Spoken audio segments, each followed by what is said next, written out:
Hello, this is Barbara Jennings. Welcome to your tutorial. This is all about defining terms.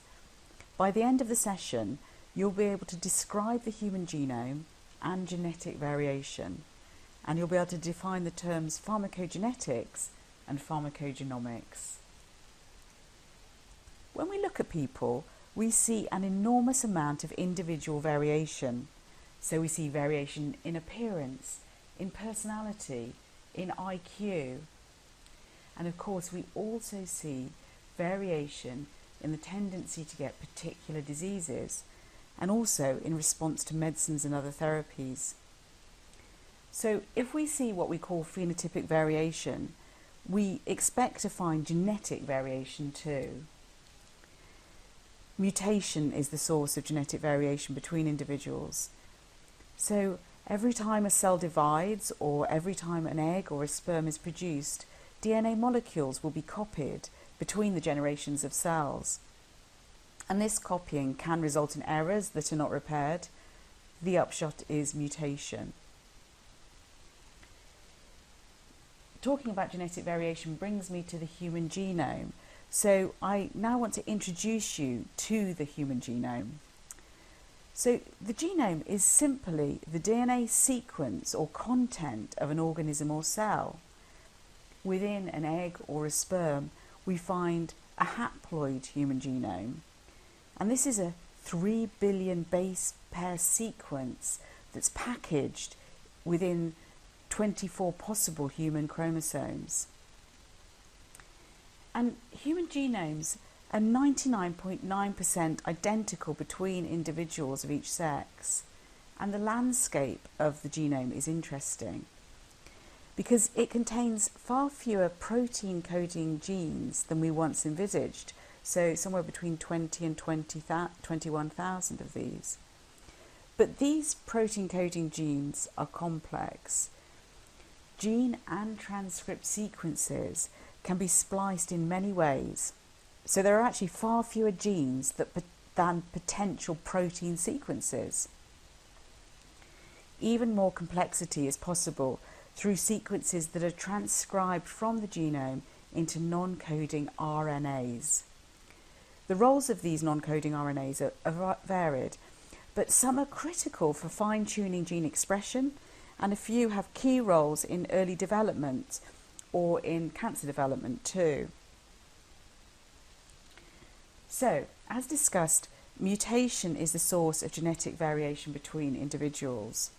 And there are several types of common genetic variation that we find within our DNA sequences. For instance, we see satellites of tandem repeat sequences. These are short sequences of DNA that are repeated in a head-to-tail fashion. They're known as mini-satellites and microsatellites. And variable number tandem repeats are very polymorphic. So this means that there are many possible alleles or variations of a particular gene sequence at any given locus in the chromosome. So these sites within our chromosomes are exploited for DNA fingerprinting and for the purpose of forensics.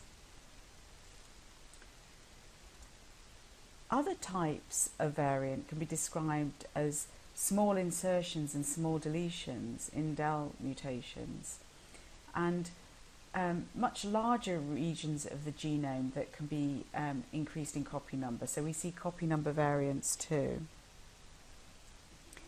But the genetic variation that explains most phenotypic variation is due to single nucleotide variants or single nucleotide polymorphisms referred to as SNPs. If we use the term polymorphism, we should be defining that as a genetic variant that affects more than 1% of chromosomes in a given population. So this is the usual definition. And the frequency of a genetic variation will depend on its selective advantage, so whether it affects the fitness of an individual carrying that variant, but also human history. So we see variations in frequency because of population drift.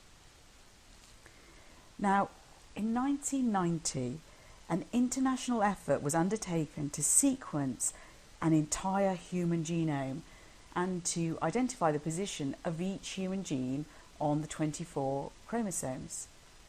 So I want to spend a bit of time discussing what we've discovered from the Human Genome Project.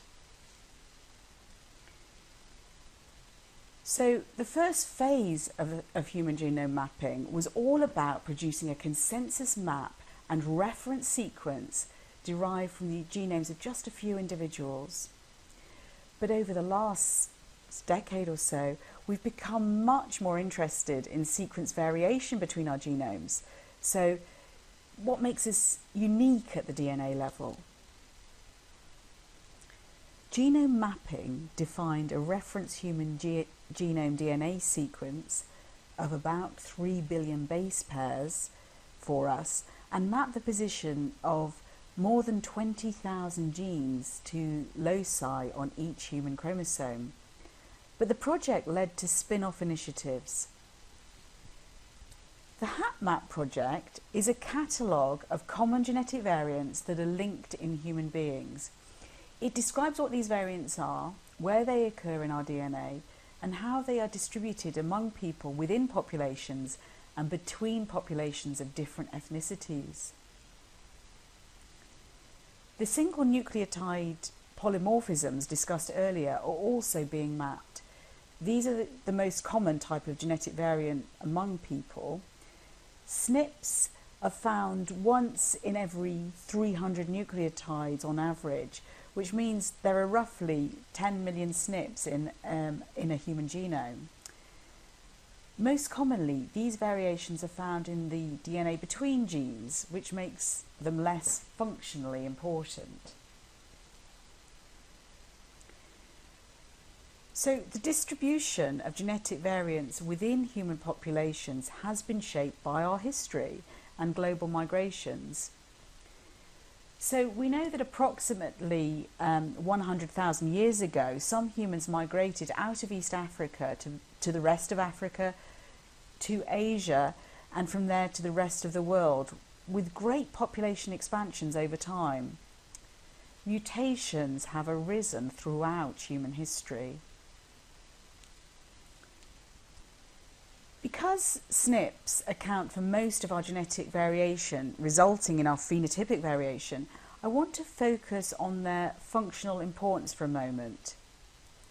So, SNVs or SNPs arise because of point mutations or single base substitutions, and not all SNPs are of equal importance to medical scientists.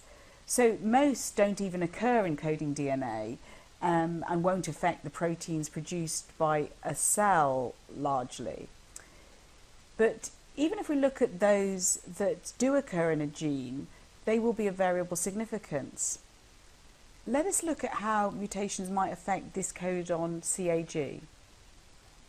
Within the exons of genes, triplets of bases encode individual amino acids. This codon CAG encodes the amino acid glutamine, for example.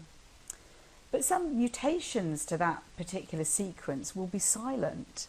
So the change in base from CAG to CAA doesn't affect the amino acid encoded. Other mutations may have a profound effect. So TAG is actually a stop codon. So translation of the gene sequence into an amino acid sequence will be truncated at this site. But the mutations that we probably give most attention to will change this codon to one that alters the final amino acid sequence. So while CAG encodes glutamine, CTG encodes leucine. So mutations of this type that just alter a singular amino acid sequence are called missense mutations. Now, they can be associated with profound alterations in protein functions and in some cases with disease. And in other situations, the change may be more neutral to the functional effect of the gene. So let's look at how some types of mutation that we've discussed will impact on enzyme activity. Now, the enzyme that I've chosen to use as an example here is from the cytochrome P450 family, and it plays a critical role in the metabolism of many commonly prescribed medicines. So let's tabulate some different variants of the gene that encodes the CYP2D6 enzyme. So in the first column of this table, I have given you the nomenclature for common genetic variants of that enzyme. In the second column, I describe the respective class of mutation. By looking at the mutation class, we can often predict how profound the functional effect will be. For instance, frame shift and nonsense mutations are often functionally very important. And in the third column, we see that they result in no activity in this really important metabolizing enzyme. It can be harder to predict the importance of missense mutations, as I said. We need to know something about which domain of the protein has an altered amino acid in it. So discussing cytochrome P450 enzymes brings us on to the topic of this whole module, which is, of course, pharmacogenetics. Now, the terms pharmacogenetics and pharmacogenomics are used pretty interchangeably to indicate an ability to use and exploit genetic variation to predict response to medicines. But to be a bit more precise, pharmacogenetics is the use of particular genetic variants to predict response to medicine or to guide prescribing. And pharmacogenomics can be defined as the use of genome-wide variants in an individual or a population to identify those markers that might predict response.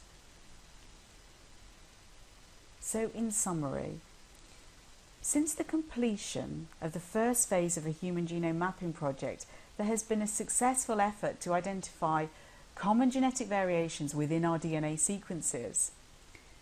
Pharmacogenetics or pharmacogenomics makes use of this information to identify those markers that can guide prescribing and predict response to medicine.